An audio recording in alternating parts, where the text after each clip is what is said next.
The world doesn't reward the loudest voice or the kindest heart. It rewards the one who learns how to think clearly while others panic, the one who plans in silence while others chase noise. You don't rise by accident. You rise because you understand what moves people, and more importantly, what moves you. Strategy isn't just a skill, it's a way of seeing. It's recognizing that control doesn't begin with power over others. It begins with mastering the storm within. And that's where most people fail. Not because they're weak, but because they've never been taught how to build a mind that doesn't flinch, doesn't chase, doesn't fold. There's a reason the Stoics spoke so often of clarity, detachment, and self-discipline, because the battle is never truly outside you. It's always internal first. And if you can win there, if you can anchor yourself in reason when others drown in emotion, the rest of the world becomes a board you calmly navigate. If you're the kind of person who's done being pulled by chaos, who's ready to start designing a life with clarity, control, and purpose, then please subscribe for you, because every step forward is a quiet rebellion against everything trying to keep you small. True strategy doesn't shout. It doesn't beg for attention or announce itself with noise. It begins in the quiet corners of your mind, where no one is watching, where no one is praising you, where no one even knows you're working. That silence, the one most people are uncomfortable sitting with, is exactly where clarity begins to grow. When you allow yourself to sit still, to observe without needing to react, you begin to see what others miss. Most people spend their lives trying to be seen, trying to be heard, rushing to act without knowing why. But the strategist moves differently. You don't act just because something triggers you. You pause, you examine, you wait until the truth reveals itself, not through noise, but through pattern. And in a world that moves too fast to think, the one who slows down becomes the one who controls the pace of everything else. You don't just react to what life throws at you. You study it. You study people, their words, their habits, their inconsistencies. And in doing so, you start to understand them better than they understand themselves. Power isn't always about force. Sometimes it's about becoming so aware that your very presence unsettles people because they know you see what they're trying to hide. But this kind of perception doesn't come from rushing or from noise. It's built in the dark, in the quiet, when you're sitting with your thoughts while everyone else is busy distracting themselves. That's the blueprint. The world wants you loud and impulsive. But real control comes from being the one person who knows exactly when to speak and when to stay silent. And when you begin to train your mind this way, you stop wasting energy on things that don't matter. You stop responding to every opinion, every provocation, every minor inconvenience, because you realize what deserves your attention is rare. What requires a response is even rarer. The strategist understands this. They know that not everything is worth addressing, not every battle is worth fighting. Because when your mind is clear, you don't just see the fight in front of you, you see 5 moves ahead. You think like a sculptor, not a brawler. Every word, every gesture, every decision is deliberate. You're not in the game to play harder, you're here to play smarter. There's a quiet kind of power that comes from knowing your next 10 moves before you make the first one. It makes you calm, because nothing surprises you. It makes you disciplined, because you don't need to prove anything. It makes you feared, because people can't predict you. They can't rattle you. They don't know what you're thinking, and that unknown becomes your shield. And when you move, it's not rushed. It's precise. Like the way a storm gathers before it strikes, silent but certain. You don't chase momentum. You build it. You don't grab at power. You design it. This design begins within. Not with domination over others, but with mastery over your own impulses, fears, and distractions. Marcus Aurelius once wrote, "The nearer a man comes to a calm mind, the closer he is to strength." That calm doesn't appear magically. It's forged through discipline.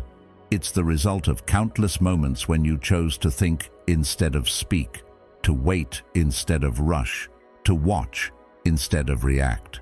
And when you live that way long enough, you start to feel a shift. You're not the same person anymore. You're not trying to keep up. You're deciding the pace. You're not trying to impress. You're focused on impact. Most people want control, but they've never taken the time to study what control really is. It's not the loudest person in the room. It's the one who understands what everyone else is missing. The one who knows what motivates people, what scares them, what they'll deny. And to get there, you have to be willing to spend time in that mental space no one else wants to visit, where nothing is certain, where patience is tested, where silence is your only companion. But if you can stay there long enough, something changes. You start to see the world less emotionally, more structurally, less about what should be and more about what is. You trade comfort for vision. And in that exchange, you gain something few ever will: command of your own reality. Carl Jung once said, "In all chaos there is a cosmos, in all disorder a secret order." The strategist is the one who sees that order, not just outside, but inside themselves. They don't ignore chaos, they decipher it. They don't run from confusion, they translate it. And through that process, they sharpen their awareness like a blade. Eventually, you reach a place where your calm becomes unsettling to others, where your ability to stay grounded when others panic becomes your leverage. That's not arrogance, that's earned composure. You begin to trust your instincts, not because they're wild guesses, but because they've been trained in solitude, in repetition, in failure, and in study. You're not chasing certainty anymore. You've built it within, and from that foundation, you operate. Every move you make carries weight, not because it's loud, but because it's intentional.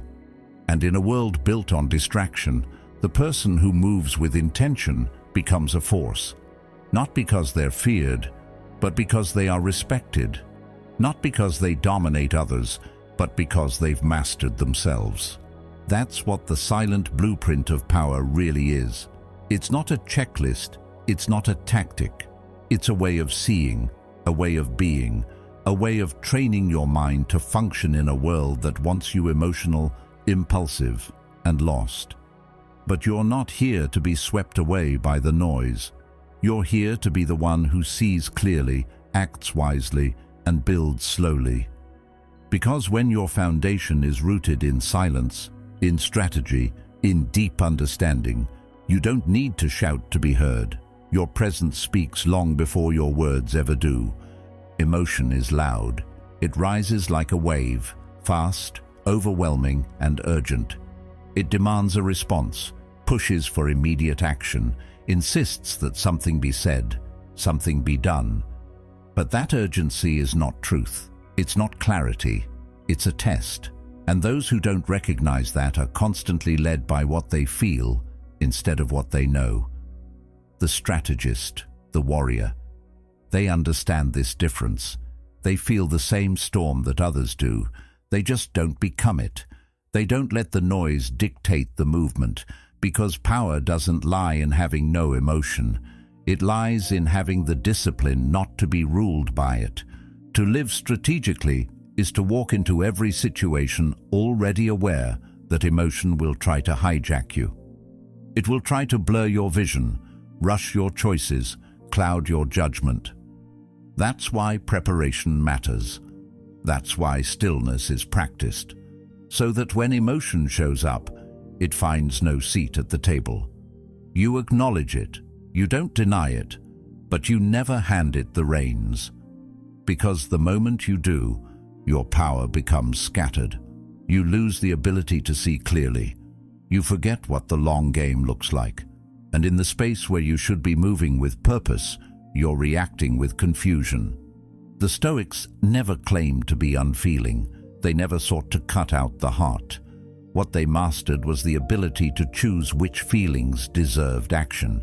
You may not control what triggers the emotion, but you always control what you do with it. If someone insults you, you don't need to respond. If a situation feels tense, you don't need to force clarity. If fear shows up, you don't need to run. The disciplined mind knows when to act and when to sit still. And sometimes, silence is the most strategic response you can offer. People often think strength looks like force, like intensity, but the strongest people you'll ever meet are the ones who look calm in chaos. They're the ones who don't argue just to defend themselves. They don't explain themselves just to feel understood. They don't perform to prove their worth. They move with such clarity that explanation becomes unnecessary. That kind of presence doesn't come from ego. It comes from emotional control. When you no longer seek to escape the discomfort of feeling, you become unshakable. You can look someone in the eye while your heart is racing and still speak with precision. You can feel insulted and still choose to hold your ground without retaliation. You can be scared and still move forward with intention. You've probably experienced it yourself. The moment you snapped and regretted it, the time you rushed into something because you were afraid to wait, the apology you made after realizing you acted out of emotion, not reason. Those aren't failures, they're lessons, and they point to something important. That power without emotional discipline is unstable. It wobbles, it leaks. But when you begin to practice this awareness, when you start catching your reactions, noticing your triggers, sitting with your discomfort, you start to reclaim control, not just over situations, but over yourself. And once you do that, everything changes. Conversations slow down, reactions feel optional. You become aware of the energy in the room, but not swallowed by it. You see people trying to provoke you, and instead of getting drawn in, you observe. You watch the patterns. You collect information. And then when the time is right, you move, not from emotion, but from clarity. That movement hits different. It doesn't just get a result, it earns respect. Because everyone else is still caught in the tide of their feelings, and you've already stepped onto solid ground. This doesn't mean you stop feeling. It means you stop being your feelings. Carl Jung once said, "Until you make the unconscious conscious, it will direct your life and you will call it fate." When your emotions are unconscious, unexamined and unchecked, you end up building your life around them. You choose partners based on fear of being alone. You take jobs based on fear of failure. You argue because of pride, withdraw because of shame, run because of guilt. But when you bring them into the light, when you study what they're saying, when you understand where they come from, they stop leading, they start informing, and from there you can build something solid. Epictetus taught, "It's not what happens to you, but how you react to it that matters." That truth is timeless, because no matter how chaotic the world becomes, no matter how unpredictable people can be, your power begins the moment you choose your reaction. That choice is your edge. That discipline is your freedom. And once you've built that within, no one can take it from you. Not their opinions, not their approval, not their attacks. You move through the world like someone who knows what they're doing, someone who doesn't flinch, someone who sees clearly. And when others lose their balance, you remain centered, because you've trained for this, not in fire, but in stillness, not in panic, but in discipline. And that kind of strength doesn't fade, it deepens, it sharpens, it becomes who you are. People often confuse chaos with power. They see loudness, quick reactions, big movements, and assume there must be strength behind them. But that's not strength, it's noise. And noise is what the world trains you to respond to. But the warrior knows better. Real power doesn't come from how much space you take up.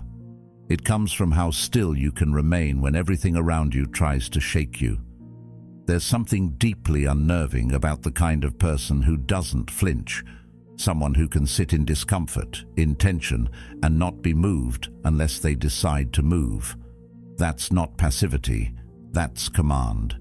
You see it sometimes, people who walk into a room and instantly alter the energy without saying a word. It's not because they're intimidating, it's because their calm is loud. It sends a message that says, I am not here to be swayed, I am here to stay centered.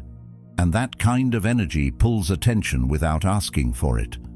Most people think being a warrior is about how hard you hit, but it's really about how stable you remain.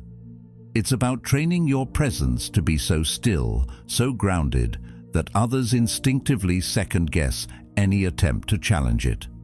Because they feel what you've mastered internally, even before you speak. And this isn't something you inherit, it's something you build, through discipline, through hardship, through choosing again and again not to be baited into reaction. It's easy to yell, easy to respond, easy to get pulled into every battle you're invited to. But the warrior's calm is built in the decision to let 10 provocations pass without engaging, because you know not every conflict deserves your attention. You don't just protect your peace, you weaponize it. You let it create uncertainty in others. They can't tell what you're thinking. They can't read your face. They can't pull you out of position. And that unreadability becomes your shield. Stoicism isn't about suppression. It's about expression through discipline. Marcus Aurelius said, if you are distressed by anything external, the pain is not due to the thing itself, but to your estimate of it. That's what the warrior's calm recognizes. The situation is never what breaks you. It's how you internalize it. And once you understand that, you stop being reactive to every sharp word, every delay, every misunderstanding. You start observing instead of absorbing.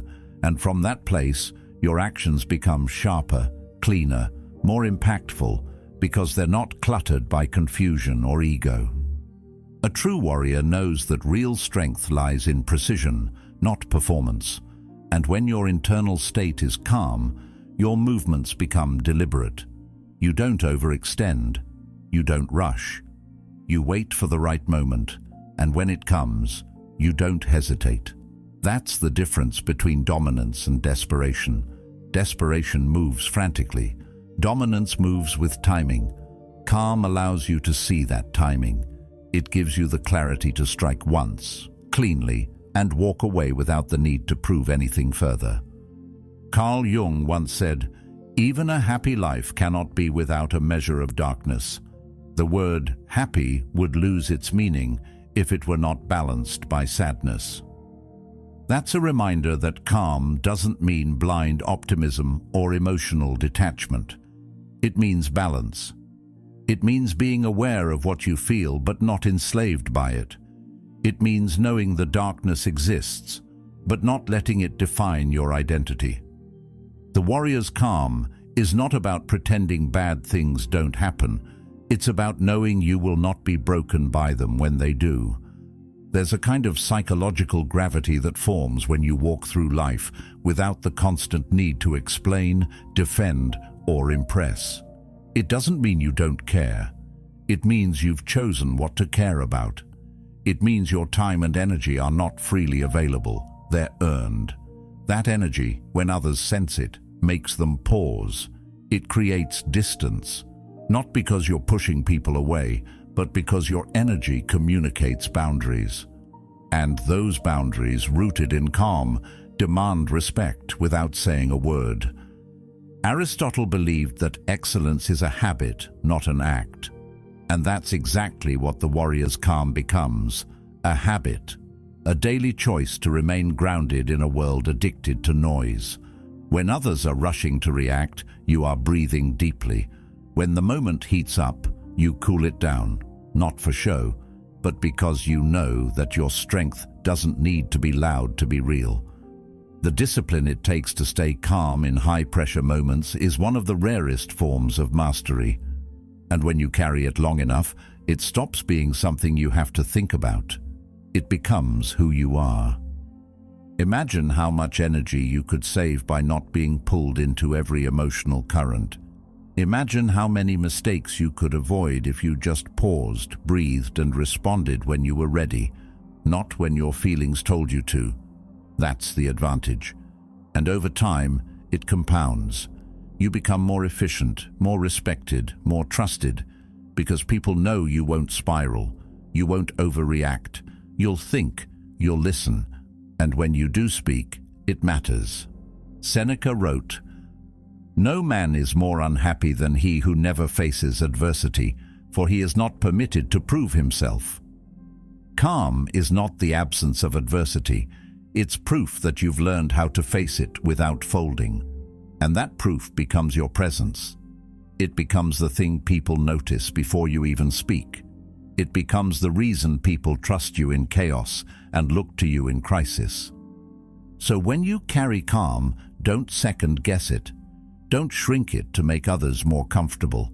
Understand what it communicates, understand what it protects, and understand what it builds. The world doesn't need more reaction. It needs more reflection. It needs people who can stand in the fire and not become it. People who can feel the weight of conflict and still walk with grace. That's the warrior. Not the loudest one in the room, but the most grounded. The one who walks with silence and leaves others echoing in the space they no longer control. There's a reason the most powerful minds in history withdrew before they moved. Because clarity doesn't come from noise, it comes from stillness. And in a world where everyone is trying to be seen, to be heard, to be validated, stepping away feels unnatural. But that's exactly why it works. Intentional isolation isn't about running from the world. It's about rising above its distractions. It's a deliberate pause, a conscious separation from everything pulling at your attention, so you can finally hear your own thoughts again. You don't find vision in the crowd. You find compromise. You don't find yourself surrounded by constant voices. You lose yourself trying to match them. But when you step away, not out of rejection but out of purpose, something shifts. Your vision sharpens. Your mind calms. And suddenly, everything you were chasing begins to come into focus. Isolation is not emptiness, it's refinement. You don't need to constantly announce your progress. You don't need to document every step or share every win. Some things grow best in silence. Some victories are sharpened in shadows. And the person who learns to thrive in solitude learns to stop relying on validation. They begin to generate momentum from within. That's real independence. Not just doing things on your own, but becoming someone who doesn't need the world to tell them who they are. Solitude teaches you to be your own source of focus, motivation, and truth. And once you've tasted that kind of power, you stop seeking approval from people who don't even know where they're going. Carl Jung wrote, "The privilege of a lifetime is to become who you truly are." And that kind of becoming doesn't happen in crowds. It doesn't happen in noise. It happens when you walk away long enough to remember what matters. And in that quiet space, you begin to separate yourself from the chaos of the world. Not because you're better, but because you're building something deeper. When everyone is busy reacting, you're still. When everyone's lost in trends, you're returning to principle. When everyone's looking outward, you're turning inward, not to escape, but to sharpen. You train your focus like a blade. You learn to protect it. You learn to direct it. And eventually it becomes so sharp, so intentional, that nothing unnecessary can survive your attention anymore. Solitude is the architect of depth. It's the place where shallow goals die and meaningful ones are born. You stop chasing things just because others are chasing them. You stop accepting the life handed to you by the crowd and start crafting the life you actually want. There's power in that. There's peace in that. And there's responsibility in that too, because once you know your values, once you've clarified your vision, you can't pretend you don't. The silence leaves no excuses. It hands you yourself. And you either accept that challenge or you return to the noise hoping to forget. But the one who stays with it, who wrestles with the solitude, begins to build a life that can't be shaken by opinions, distractions, or temporary discomfort. Intentional isolation also trains resilience, because when you stop depending on others for stimulation, for direction, for permission, you build the kind of mental strength that doesn't crumble when you're ignored, misunderstood, or underestimated. You don't panic when things go quiet. You use that silence. You create in it. You rise in it. The world teaches you to fear being alone because isolation threatens everything superficial. But solitude, when chosen, becomes your advantage. It's the difference between reacting emotionally and responding strategically. It's the shift from external performance to internal alignment. And in that alignment, your pace changes, your standards rise, your vision extends beyond the moment. Seneca once said, "If you want to be loved, love yourself first." That begins in solitude. That begins when you're willing to sit with your own mind long enough to understand its strengths and challenge its weaknesses. When you do that, when you face yourself fully, the world stops being so loud. You see through it. You start noticing how much of it is distraction wrapped in urgency. And when you have clarity, you stop being manipulated by appearances. You stop engaging in meaningless battles. You conserve your energy. You refine your circle. And you learn to create without applause. Isolation teaches you to become selective about people, ideas, inputs, and energy. You stop allowing chaos into your world just because it's common. You stop responding to people who haven't earned your attention. And you stop sacrificing your values just to feel included. That inclusion, if it requires you to shrink, is not worth it. Because once you've experienced what it feels like to be at peace with yourself, no crowd can replace it. You realize that solitude isn't a weakness. It's a filter. It shows you who you are without the noise of the world shaping your identity. It shows you which goals are truly yours, and it gives you the space to pursue them with precision. Epictetus reminds us, freedom is the only worthy goal in life. And what is freedom really, if not the ability to be alone and unshaken, to not fear your own mind, to not need the opinions of others to validate your truth, to be so grounded in who you are that silence isn't empty, it's productive. That's what intentional isolation gives you. Not distance from life, but depth within it. Not withdrawal from others, but reconnection with yourself. And once you learn how to cultivate it, you stop fearing loneliness, because you're never really alone when you've made peace with your own presence. So step away, not to vanish, but to remember, not to escape, but to rebuild. Because when you return with something rare, clarity. And clarity cuts through the noise. It speaks without shouting. It moves without hesitation. It leads without needing to follow. The strategist knows this. The warrior lives it. And the one who trains in silence walks into any room already holding the advantage. Detachment isn't the absence of feeling. It's the mastery of feeling. It's not that you don't care. It's that you no longer let what you care about control you. There's a quiet power in being able to stand still while everything around you tries to pull at your identity, your attention, your worth. Detachment doesn't mean walking away from life. It means walking through it with clarity. You stop chasing because you start realizing how little of what you thought you needed actually defines who you are. And the moment you stop trying to grip everything tightly, you stop losing yourself in the process. There's a kind of peace that only comes when you stop trying to manage everything outside of you. That peace doesn't come from pretending not to care. It comes from being so deeply rooted in who you are that no rejection, no distance, no silence can unmake you. You still love, you still give, you still feel.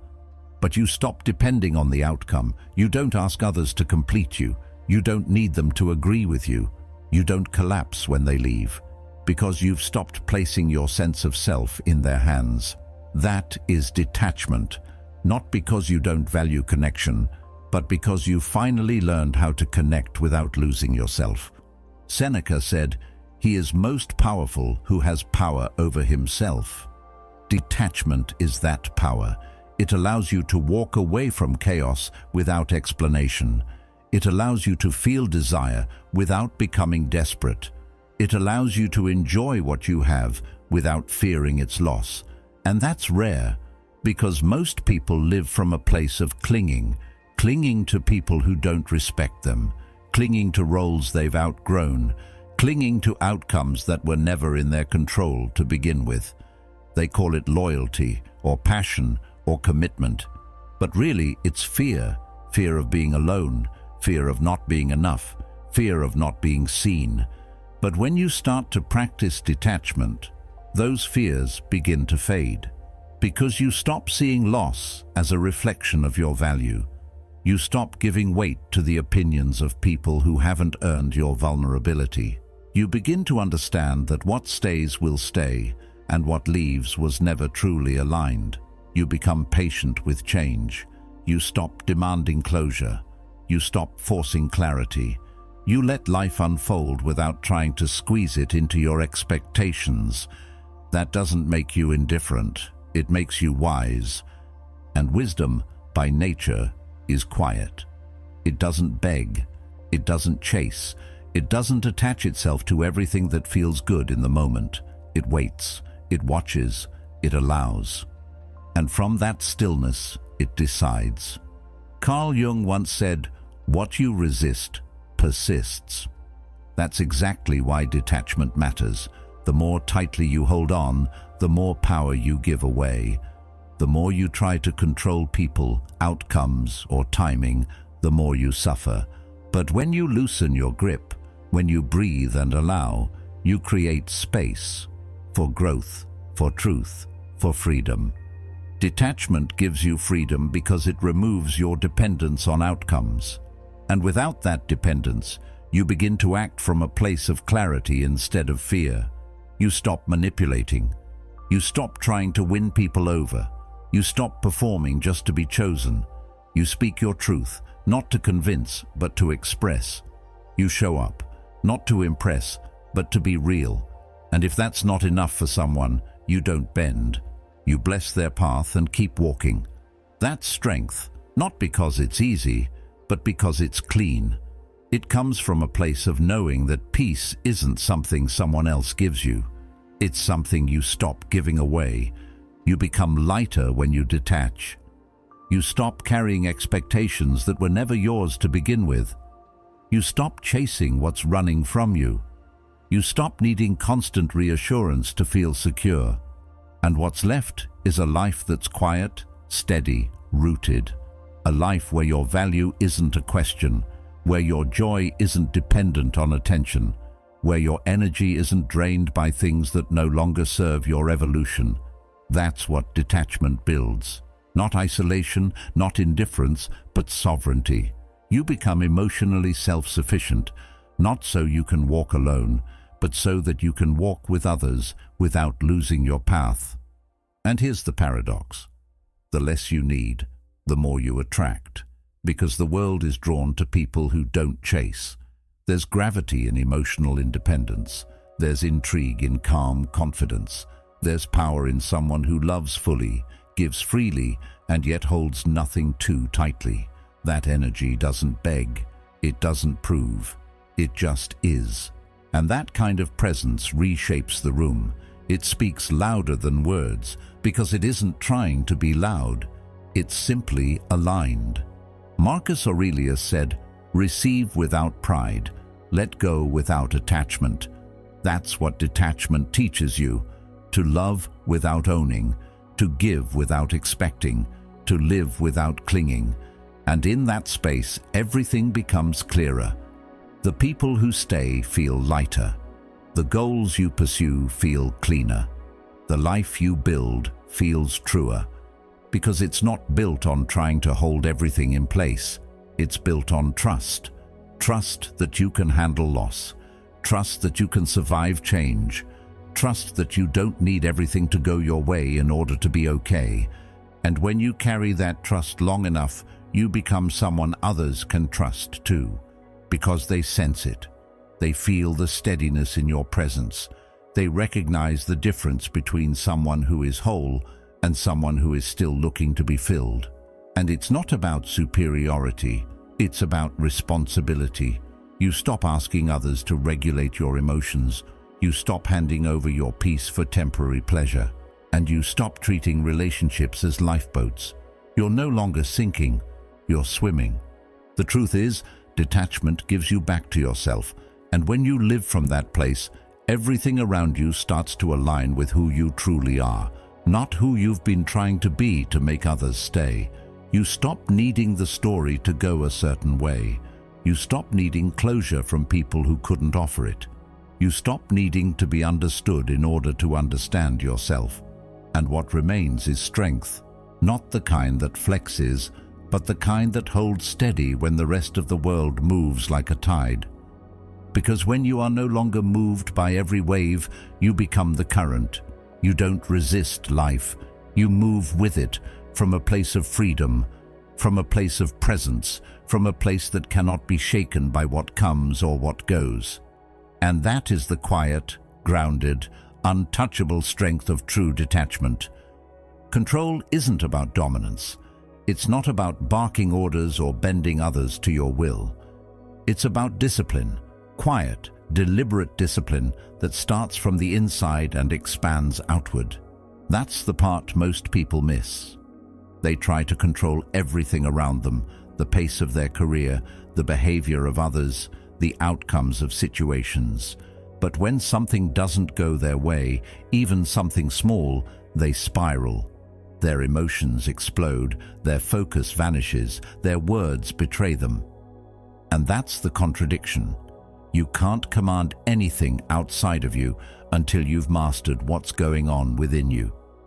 If you can't control your tongue in anger, your attention under pressure, or your emotions when you're tested, then what are you really in control of? Control begins not with what you do, but with how you think. It's about what you allow into your mind and what you allow your mind to do with it. Most people run on reaction. They hear something and immediately respond. They feel discomfort and instantly try to escape it. But control means space. Space between the stimulus and the response. Space where reflection happens, where choice is made. That space is power, and most never find it because they're too used to moving without thinking. But once you begin to cultivate that space, by slowing down, observing, pausing, your decisions shift. Your actions become intentional. Your energy becomes more focused and less scattered. You become someone who moves because it's time, not because something provoked you. Think about how many times you've reacted and regretted it. How many times your mouth moved faster than your mind. How many times you gave away your energy just because someone pushed the right button. That's what emotional control protects you from. It's not about shutting down your feelings. It's about guiding them. It's about being aware of your state and refusing to be hijacked by it. And that applies to everything. Anger, anxiety, impatience, even excitement. You learn to manage your highs the same way you manage your lows. Because consistency is what builds trust, not just with others, but with yourself. Marcus Aurelius once said, "You have power over your mind, not outside events. Realize this, and you will find strength." That's not just a quote to admire, it's a standard to live by. Because when your mind becomes your ally instead of your master, the rest of your life starts aligning with purpose. You begin to reclaim time that used to be lost to distractions. You begin to protect energy that used to be wasted on drama. You begin to silence thoughts that used to scream for attention, and people notice. They may not understand it, but they feel it. They sense that you're not easily moved, that you think before you speak, that you act when others would react. And in a world addicted to chaos, that kind of stability becomes magnetic. Control also means knowing when not to act. That's the part that separates the wise from the impulsive, because there are moments when saying nothing is the highest form of intelligence, when walking away is the strongest form of resistance, when pausing is the most powerful move on the board. The world will test you constantly. It will poke at your insecurities, tempt your ego, challenge your boundaries. And every time you respond from a place of grounded control, you rise above the test. Not because you won, but because you didn't lose yourself in the process. Control isn't loud. It doesn't draw attention to itself. It's not the person pounding on the table or barking instructions. Real control is subtle. It's the one who speaks last, listens most, and doesn't reveal everything. It's the one who walks into a room without needing to prove a thing, because they know who they are. They've trained for stillness. And that kind of quiet control makes people curious. It makes them uncomfortable, because they realize they can't predict you, they can't provoke you, they can't pull you into the current they're stuck in. That kind of detachment, anchored in self-mastery, is not just rare, it's powerful. Epictetus said, "No man is free who is not master of himself." And that's what we all want in some form. Freedom. Freedom from our triggers, freedom from old habits, freedom from the constant pull of everything outside us. But freedom doesn't come from avoidance. It comes from engagement, from noticing your impulses and choosing not to obey them, from watching your thoughts and letting some of them pass without turning them into action, from choosing the long term over the short term, even when it's uncomfortable, especially when it's uncomfortable. And here's the truth: control takes time. You don't wake up grounded. You build it, day by day, thought by thought, reaction by reaction. You'll mess up. You'll say things you didn't mean. You'll fall back into old habits. But every time you catch yourself, you grow. Every time you reflect, you realign. Every time you return to yourself after losing control, you make that return faster. And over time, that becomes your baseline. Not perfection, but awareness. Not emotionlessness, but steadiness. When you control your attention, you control your mind. When you control your mind, you control your energy. And when you control your energy, you control your life. That's the chain. That's the foundation. Not controlling others, not manipulating outcomes, but mastering the one thing that's always been yours, your own state. Because once you build control within, no one can take it from you. They can try to disturb your peace, but they won't succeed. They can try to provoke you, but they'll only be met with silence. They can try to define you, but they'll only end up revealing themselves. And that's when you know you've won. Not when you've defeated others, but when you've risen above the need to. Control isn't about holding tight. It's about letting go of what doesn't serve you. It's about protecting what matters. It's about moving with precision, not pressure. And when you live that way long enough, you stop reacting to the world and start shaping it. You stop being a product of chaos and start becoming the architect of order. That's what control is. Not force, not fear. Just quiet power that begins with you and extends into everything you touch. Most people wait for change to force their hand. They wait until things collapse, until time runs out, until there's no other option but to adjust. But by then, the advantage is gone. The true strategist doesn't wait for chaos to arrive. They anticipate it. They watch patterns. They read the undercurrents. They train their mind to bend before the pressure demands it. because they know that adaptation isn't about reaction, it's about design. And when you learn to design your response before the world demands it, you move with a kind of quiet speed that's hard to track and impossible to stop. Adaptation isn't noise, it isn't frantic or dramatic. It's internal first. It's the conversation you have with yourself when things shift unexpectedly and you choose not to panic, but to adjust. You don't betray who you are, you sharpen who you are. You evolve the form, not the foundation. And that's the difference between those who remain solid under pressure and those who shatter. The untrained mind resists change and calls it loyalty. The strategist embraces change and calls it intelligence. Because staying the same in a world that constantly moves is not strength. It's denial. And denial is what blinds people to opportunity until it passes them by. There's a natural fear that comes with change. That's human. But fear is only dangerous when it becomes resistance. When you believe you're losing yourself by evolving, when you think every adjustment is a compromise, that's when growth dies. But the truth is, you don't abandon your values when you adapt. You express them more effectively. You stop clinging to methods that no longer work. You stop worshipping outdated identities. You stop performing patterns that no longer align with who you've become. Adapting means updating yourself, not to impress the world, but to move through it more wisely.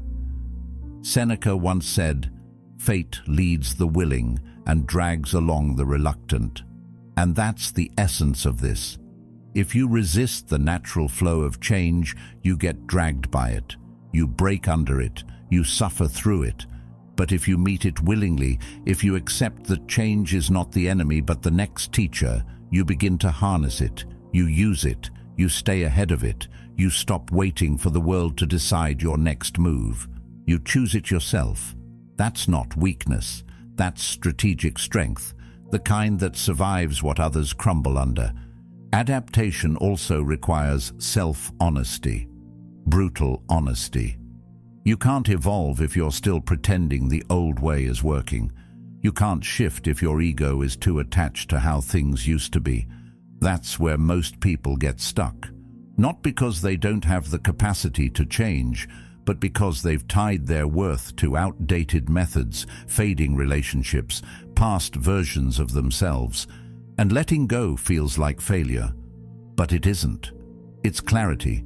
It's realigning your path with where you're going, not where you've been. And if you can do that, if you can let go of what no longer fits, you make space for something that does.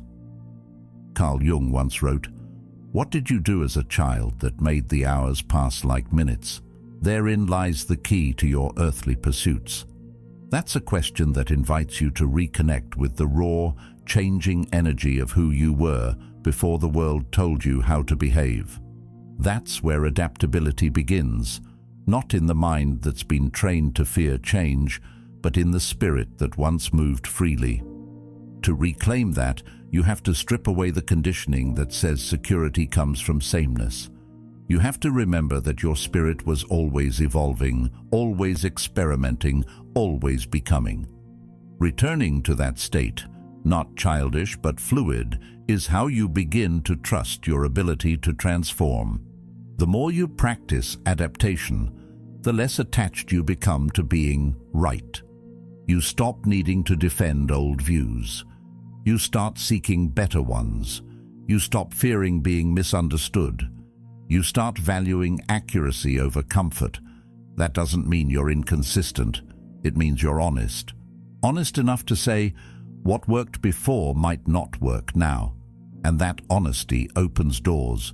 It pulls you into environments, relationships, ideas that are better suited for who you're becoming. It doesn't mean the old was wrong. It means it's done, and you're ready for what's next. Plato once said, "The measure of a man is what he does with power." Adaptation gives you power because it gives you choice. You're no longer trapped in one way of thinking, one way of living, one way of responding. You have options. You have range. You become someone who can walk into any environment and adjust, not to blend in, but to be effective. That's what survival looks like when it's infused with strategy. You don't just last, you lead. Quietly, precisely, powerfully. And there's a freedom in this kind of movement. You're no longer boxed in by who you were last year, last month, or even yesterday. You don't cling to consistency for the sake of identity. You hold values, not masks. You walk with truth, not outdated roles. You move with intent, not habit. And as a result, you remain alive, fully alive, in a world that rewards sleepwalkers and punishes change. But you don't shrink to fit what's fading. You expand to meet what's coming. Adaptation is not betrayal. It's clarity in motion. It's the kind of strength that doesn't need to announce itself. The kind of intelligence that speaks in action, not explanation. And the more you live this way, the more you realize survival is not about clinging to what was. It's about stepping into what's needed, fully, freely, without fear. That's not just how you stay in the game. That's how you write your own rules. Real power doesn't announce itself. It doesn't need to. It enters quietly, fully formed, fully centered, and everything else adjusts around it. That's the energy of someone who's done the work, the deep, internal work of self-mastery, not for show, but for truth. A king doesn't need to be loud because he's already aligned with something greater than ego. His movements are minimal because his presence is complete. He doesn't win by overpowering others. He wins by overpowering the chaos within himself first. And from that internal architecture, a structure so calm and so precise, everything else begins to respond in kind. People often think victory looks like noise. They imagine it's about outshouting, outshining, outperforming. But that's just effort without direction. That's motion without control. True victory is still. It's efficient. It's clean. And when you witness it, you feel it before you see it. Because the strongest minds don't need to explain themselves. They operate with a rhythm that doesn't ask for permission or approval. It just moves. On time, on purpose, untouched. That's the final ascent. When you no longer chase validation, when you stop needing recognition, when you build such a clear internal compass that you move through life not louder, but sharper. This ascent isn't a performance. It's not theatrical. It's quiet revolution. It's the decision to lead with discipline, to execute without applause, and to hold your line without seeking validation. You don't need a crowd to feel complete. You don't need opposition to feel strong. You've already made peace with your solitude. You've already mastered your silence. And now, you don't show up to prove anything. You show up because your very existence is a result of relentless refinement. There's nothing left to shout about when you've become the living embodiment of focus. To win without noise means you don't let the world pull you off rhythm. You don't respond to bait. You don't engage with what's beneath your discipline. You observe it. You calculate. And when you act, you do so with such intention that it feels inevitable. You're no longer reactive. You are architectural. You design your responses. You place your time with purpose. And you value your energy like a rare currency. You've learned that not everything needs your effort, your explanation, or your reaction, because silence, when rooted in clarity, is more powerful than 1,000 words misused in haste. Seneca wrote, "The greatest blessings of mankind are within us and within our reach." And that's exactly why this level of power is so rare. Most people are too distracted to reach for it, too scattered, too invested in external noise to ever build the kind of order that commands attention in silence. But you've chosen something different. You've chosen presence over performance. And now you're no longer shaped by the world. You shape the space you walk into, not because you dominate it, but because you no longer need to compete with it. That shift, from needing attention to commanding it without trying, marks a change few ever reach. It means your power is no longer dependent on outcome. It's not built on whether you win today or tomorrow. It's built on how you move, how you think, how you endure. Your presence carries the weight of every choice you've made in silence, every time you turned away from distraction, every moment you chose stillness over spectacle. And that accumulation, those quiet, consistent investments in who you are, create a magnetic force that others feel, even if they don't understand it. Carl Jung once said, "Your vision will become clear only when you can look into your own heart. Who looks outside, dreams. Who looks inside, awakes." And that's what this level of living is. It's the awakened state, the one where you're no longer dreaming about power, you're embodying it. Not because you took it from someone else, but because you claimed what was always yours, your focus, your presence, your control. This is the kind of awakening that doesn't make noise, but it changes the atmosphere, the kind that shifts the temperature of a room without saying a word. Because what's built in silence echoes louder than anything shouted in haste. To win like a king is to lead yourself first. Before you influence anyone else, you've held yourself to a higher standard. You've learned how to delay gratification, how to manage your emotions, how to stay composed when the weak would explode. You've chosen strategy over comfort, purpose over popularity, and you've built the kind of resilience that doesn't break under pressure. It calibrates. You've become a mirror to the untrained. They see your stillness and wonder how you're not shaken. They feel your detachment and question their own need for noise. That's the beauty of quiet power. It reflects back everything others haven't yet mastered in themselves. This final ascent isn't about reaching a peak where nothing challenges you. It's about becoming someone who moves so well under pressure that challenges just feel like puzzles, not battles. You no longer fight your way through life. You navigate it. You design your moves in silence. And when the world tries to disrupt your pace, you stay grounded. Not because it's easy, but because you've trained for it. You've stripped away the unnecessary. You've outgrown the noise, and now your life is shaped by discipline, not reaction, by design, not demand. And so you walk differently, not faster, not louder, but clearer. You've made the quiet your strength. You've made stillness your advantage. And now, the world doesn't question your value. It adjusts to it, not because you asked, but because you became undeniable. That's how you win without noise. That's how you lead without force. That's how you rise without needing to be seen rising. This is not the path of ease, but it is the path of kings, quiet, steady, sharp, and absolutely unshakable. You don't need to raise your voice when your presence already speaks. You don't need to prove yourself when your discipline has already built the proof. The world bends quietly for those who master themselves first. So walk with clarity, move with calm, and let your silence carry the weight of everything you've become. Watch one of the videos on your screen to keep sharpening the mind that cannot be moved. And thank you, truly, for being a part of Stoic Journal.